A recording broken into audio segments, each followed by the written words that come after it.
بسم اللہ الرحمن الرحیم والصلاة والسلام علی سید الانبیاء والمرسلین۔ محترم ناظرین و سامعین، السلام علیکم ورحمۃ اللہ۔ آج کے سبق میں ہم حروف کے مخارج پڑھیں گے۔ مخارج مخرج کی جمع ہے، جس کے معنی نکلنے کی جگہ ہے۔ مخرج کی تعریف، مجودین یعنی علم تجوید کے جو ماہر ہیں، ان کی اصطلاح میں حرف کو ادا کرتے وقت جس جگہ پر آواز ٹھہرتی ہے اسے مخرج کہتے ہیں۔ حروف کی ادائیگی کرتے وقت آواز کبھی ہونٹ پہ ٹھہرتی ہے، کبھی حلق پہ ٹھہرتی ہے، اسی طرح جو ہے وہ زبان کے وسط پہ ٹھہرتی ہے، ناک میں چلی جاتی ہے۔ تو اس طرح جہاں بھی آواز ٹھہرتی ہے اس کو مخرج کہتے ہیں۔ آگے پھر مخرج کی دو قسمیں ہیں، مخرج محقق، مخرج مقدر، کہ ایک وہ جو بالکل واضح، ان کی آگے وہ مزید وضاحت کرتے ہیں۔ مخرج محقق جب حلق یعنی گلا، لسان زبان اور شفتان دونوں ہونٹ، یہ دونوں ہونٹ جو ہیں ان کو شفتان اور شفتین کہتے ہیں۔ جب گلے یعنی حلق، لسان اور شفتان، مطلب یہ جب گلے، زبان اور دونوں ہونٹوں کے معینہ اجزاء میں سے کسی معین جگہ پر آواز ٹکے تو اسے مخرج محقق کہتے ہیں۔ تو یہ مخرج محقق ہے، یعنی حلق میں واضح، یا تو حلق کے بالکل نیچے آواز ٹکے گی، ٹھہرے گی، جیسے آہا، درمیان میں آہا، یا اوپر غوخا۔ تو اس طرح جو ہے نا زبان کا کنارہ، سائڈ یا درمیان ہونٹوں پر نمایاں آواز ٹھہرتی ہے تو اس کو مخرج محقق کہتے ہیں، کہ جب آواز ایک معین اور بالکل واضح جگہ پر ٹھہرے۔ مخرج مقدر یعنی جو واضح نہ ہو، مبہم ہو، غیر واضح، جب حلق، لسان اور شفتان کے اجزاء معینہ میں سے کسی معین جگہ پر آواز نہ ٹکے تو اسے مخرج مقدر کہتے ہیں۔ حلق میں تو آواز ٹکے لیکن معین نہ ہو، زبان کے اطراف ہیں، زبان کا کنارہ ہے، وسط ہے، طرفین ہے، اسی طرح شفتین ہیں یعنی ہونٹ ہیں، معین یعنی اس میں اخفاء ہو، وضاحت نہ ہو، تو اسے مخرج محقق کہتے ہیں۔ جیسے جوف دہن اور خیشوم۔ جوف دہن منہ کا خلا، خیشوم کہتے ہیں ناک کے باندھے کو، یہاں سے غنہ اور اخفاء وغیرہ ادا ہوتے ہیں۔ تو وہاں آپ ناک کے باندھے کی جگہ کا تعین نہیں کر سکتے کہ کس جگہ پر اس کے درمیان میں، اوپر نیچے، کہاں آواز ٹھہر رہی ہے۔ تو مخرج مقدر جس میں آواز معین جگہ پر نہ ٹکے اس کو مخرج مقدر کہتے ہیں۔ آگے پھر مزید مخارج کی تعداد کتنی ہے، وہ کتنی جگہ اور مقامات ہے کہ جہاں پر آواز ٹھہرتی ہے جب کسی حرف کو ادا کرتے ہیں۔ تو اس حوالے سے جو محقق اور مختار مذہب ہے وہ یہ ہے کہ حروف ہجا یعنی الف، با، تا، ثا آخر تلک، ان کے مخارج 17 ہیں، جبکہ اصول مخارج 5 ہیں۔ اصول مخارج یعنی جہاں پر آواز آ کے ٹھہرتی ہے، ٹکتی ہے، وہ بنیادی طور پر 5 مقامات ہیں۔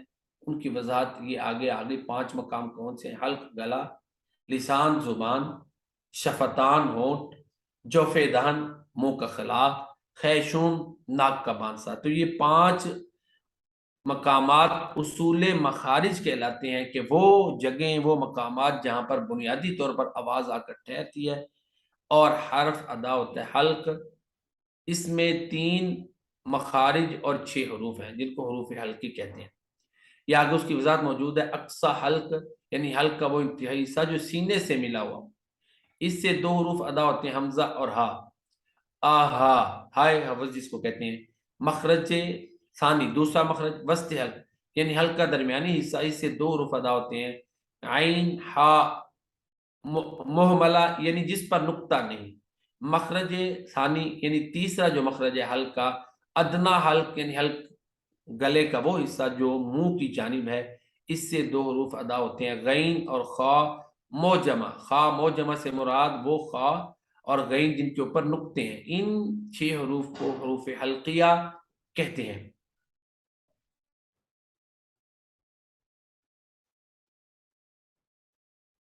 اصل ثانی یعنی دوسری وہ جگہ جہاں سے حرف ادا ہوتا ہے، جس طرح کی اوپر یہ تفصیل موجود ہے۔ اصول اصل کی جمع ہے، اصل جڑ کو کہتے ہیں۔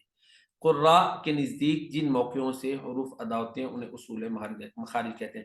تو دوسرے موقع یا دوسرا موقع، مقام یا جگہ جہاں سے حرف ادا ہوتے ہیں، حروف ادا ہوتے ہیں، وہ زبان ہے۔ اس میں 10 مخارج اور 18 حروف ہیں۔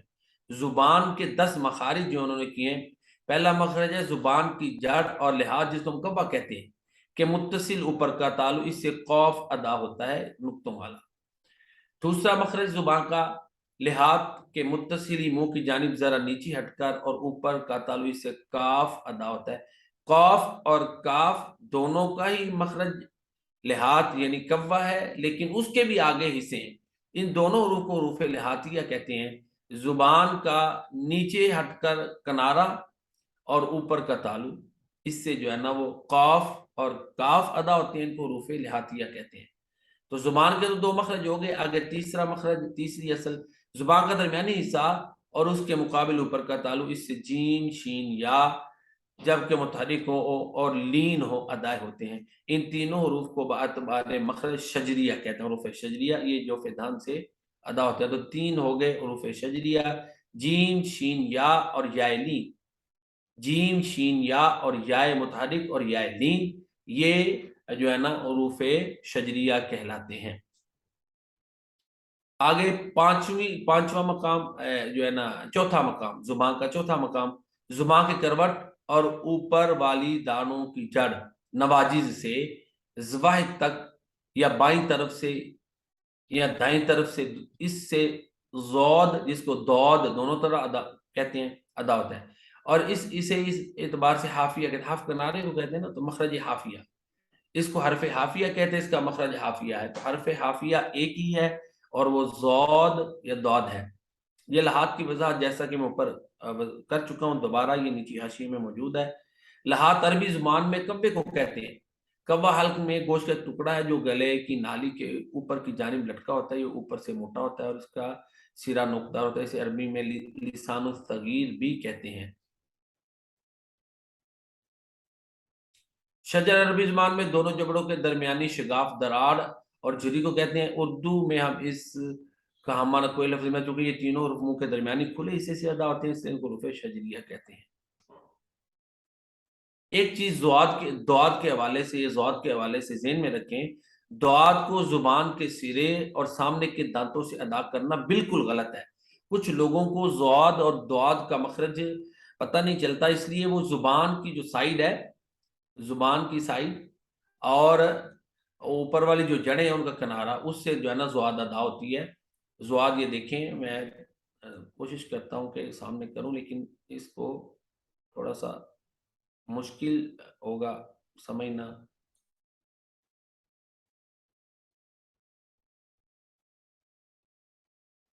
یہ زبان ہے تو اس کو جب زواد ادا کرنی ہے تو یہ اس کو یہ اوپر نہیں لگانا یا نیچے نہیں لگانا، یہ دونوں دانتوں سے نہیں لگانا، بلکہ زبان کو سائیڈ پر جو ہے نا وہ ازراس کی سائیڈ پر لگانا ہے اور اس سے جو ہے نا زواد ادا کرنی ہے۔ حافظ زبان کو اسی سے کہتے ہیں جو اوپر کی داڑوں کی جڑ سے لگے، یعنی سائیڈ پر جو داڑیں ہیں ان کی جڑ سے لگنے والے حصے کو حافظ کہتے ہیں۔ تو یہ چند جو ہے نا وہ وضاحتیں تھی۔ نقشہ مخارج پھر انشاءاللہ سمجھیں گے، پہلے ہم جو ہے نا وہ مخارج کو ہی سمجھیں۔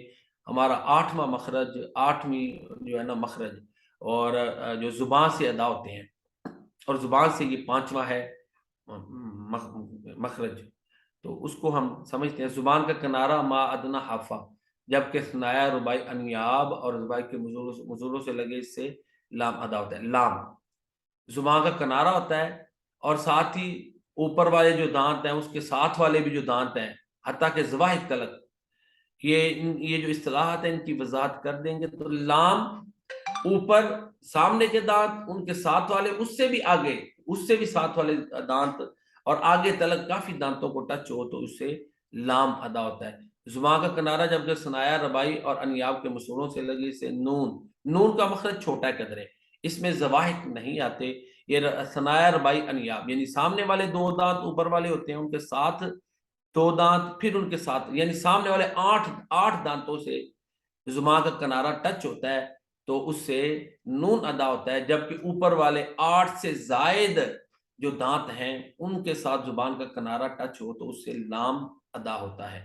زبان کا کنارہ ما پشت زبان جبکہ ثنایا اور ربائی کے مسوڑوں سے لگے تو اسے را ادا ہوتا ہے، یعنی را کا مخرج اس سے بھی چھوٹا ہے، سامنے والے دو دانت اور سائڈوں والے دو دانت، ان سے زبان کا کنارہ اور پشت را پشت بھی لگے گی تو اس سے جو ہے وہ را ادا ہوگا۔ لام نون اور را کو طرفیہ اور زلقیہ کہتے ہیں، ان کا نام جو ہے وہ طرفیہ اور زلقیہ کہتے ہیں۔ زلق عربی میں نوک کو کہتے ہیں، چونکہ یہ حروف زبان کے سیدھے اور نوک سے ادا ہوتے ہیں، اسی لیے ان کو طرف اور زلق جو ہے نا وہ نوک اور کنارے کو کہتے ہیں، جبکہ زلق اور طرف نوک کو کہتے ہیں، اور یہ تینوں حروف زبان کی نوک سے ادا ہوتے ہیں، اس لیے ان کو طرفیہ اور زلقیہ کہتے ہیں۔ تو حروف طرفیہ تین ہو گئے، لام نون اور را۔ اسی طرح زلقیہ بھی انہی کے نام ہے، لام نون را، یہ تینوں حروف زبان کے کنارے اور اوپر والے اگر سامنے والے 8 سے زائد دانتوں سے ادا ہوگا تو یہ لام ہوگا، 8 دانتوں سے ادا ہوگا تو یہ جو ہے نا سامنے والے اوپر والے جو سامنے والے لام جو ہے وہ 6 سے زائد دانتوں سے ادا ہوگا، نون 6 دانتوں سے، اور را سامنے والے 4 دانتوں سے ادا ہوتا ہے، اور ساتھ زبان کی نوک کے وہ ٹچ کرتی ہے۔ آگے مخرج نمبر 11 جو ہے، مخرج نمبر 11 اور زبان کا مخرج نمبر 8 ہے۔ زبان کی نوک اور ثنایا اولیہ کی جڑ، اس سے 3 حروف ادا ہوتے ہیں، تو، دال، تا، ان کو باعتبار مخرج نطائیہ کہتے ہیں، یعنی زبان کی نوک لیں گے، یہ میں پک بڑی کر کے تو کوشش کرتا ہوں کہ اس کو تھوڑا ایکسپلین کریں، جب انشاءاللہ ہم نقشہ سمجھیں گے تو پھر میں مزید پریکٹیکل بھی جو ہے نا وہ سامنے کروں گا۔ یہ زبان کی نوک ہے، یہ اوپر والے دانتوں کی جو کنارہ اس سے جب ٹچ کرے گی تو اس سے جو ہے وہ یہ حروف 3 ادا ہوں گے، جن کو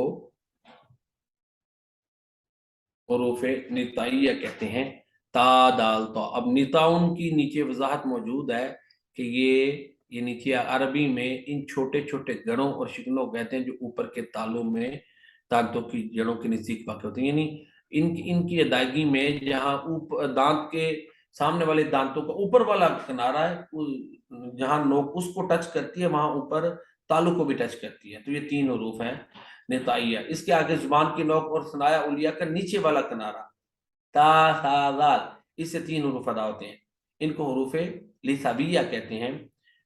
لسابیہ، لساتن عربی میں مسوڑوں کو کہتے ہیں۔ لسا منہ میں وہ نرم گوشت ہے جس میں دانت ترتیب سے جڑے ہوتے ہیں۔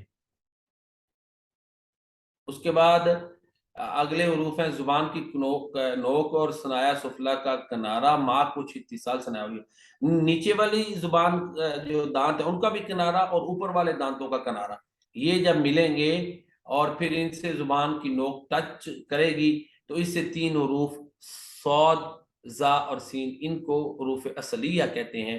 یہ 3 حروف ہیں، اور اصل زبان کی باریک اور نوکدار حصے کو بھی کہتے ہیں، اور ان حروف کو حروف صفیریہ سے بھی تعبیر کرتے ہیں کیونکہ ان کی ادائیگی کے وقت ایک سیٹی جو ہے نا وہ بجتی ہے۔ تو یہ دوسری اصل تھی یعنی زبان۔ اب تیسری اصل، ٹوٹل 5 اصول ہیں جہاں سے حروف ادا ہوتی ہیں۔ تیسری اصل ہونٹ ہے۔ ہونٹوں، اس میں 2 مخارج اور 4 حروف ہیں، نیچے والے ہونٹ کی تری والا حصہ اور ثنایا اولیہ کا کنارہ، اس سے فا ادا ہوتا ہے۔ دونوں ہونٹوں میں سے دونوں ہونٹ ہیں، اس سے با، میم اور واو متحرک اور لین ادا ہوتے ہیں۔ با دونوں ہونٹوں کے تری والے حصے سے با، اور میم خشکی والے حصے سے، اور واو دونوں ہونٹوں کے گول ہونے سے ادا ہوتی ہے۔ ان کو حروف شفویہ کہتے ہیں۔ اصل رابع 5واں مخرج جہاں سے حروف ادا ہوتے ہیں وہ جوف دہن ہے، پورے منہ کا خالی حصہ، اس سے 3 حروف ادا ہوتے ہیں، الف، واو، یا، جبکہ تینوں مدہ ہوں، واو ساکن ما قبل ضمہ ہو جیسے قولو تو اس کو واو مدہ کہتے ہیں، واو پر جزم اور سکون ہو اس سے پہلے جو ہے نا پیش ہو تو یہ واو مدہ کہلائے گی۔ یا ساکن ما قبل کسرہ، یا ساکن اس سے پہلے حرف پر زیر ہو جیسے اجری، یہ را، یہ یا مدہ ہے۔ الف ساکن اور بغیر جھٹکے کے پڑھا جائے، اس سے پہلے زبر، جیسے حالہ، حالہ میں جو الف ہے یہ الف مدہ ہے، ان تینوں حروف کو حروف مدہ، حروف جوفیہ اور حروف ہوائیہ کہتے ہیں۔ حروف مدہ، حروف جوفیہ اور حروف ہوائیہ، ان تینوں کا نام ہے۔ اصل خامس، پانچواں مخرج خیشوم، ناک کا مانسا، اس سے غنہ ادا ہوتا ہے، اور یہ غنہ جو ہے نون اور میم کی ذاتی صفت ہر حال میں پائی جاتی ہے۔ تو یہ ٹوٹل 17 مخارج تھے جو بیان ہو چکے، یہ 17واں مخرج ہے، اور 5 اصول ہیں جو آپ کے سامنے میں نے بیان کیے ہیں۔ مجھے امید ہے کہ اس سے انشاءاللہ العزیز سامعین کو فائدہ ہوگا۔ یہ بات ذہن میں رکھیں کہ تجوید میں سب سے بنیادی چیز وہ مخارج ہے، اس کو سمجھنا ہے، اور یہ پریکٹس سے، مشق سے، قاری صاحب سے، استاد صاحب سے سمجھنے کے بعد ہی آتے ہیں۔ خود یہ مشکل ہوتا ہے، بعض دفعہ تو کچھ حروف کی ادائیگی اتنی مشکل ہو جاتی ہے کہ کوشش کے باوجود بھی ادائیگی کافی مشکل ہوتی ہے۔ تو بہرحال یہ مخارج ہیں جن کا دھیان رکھنا، جن کو سامنے رکھنا ضروری ہے قرآن کریم کی تلاوت کرتے وقت۔ اللہ تعالیٰ میرے اور آپ کے لیے یہ جو سبق ہے سب کا جاریہ بنائے، اور ہمیں اپنے قرآن کریم کی تلاوت میں مزید بہتری لانے کی توفیق عطا فرمائے، آمین یا رب العالمین۔ السلام علیکم ورحمۃ اللہ۔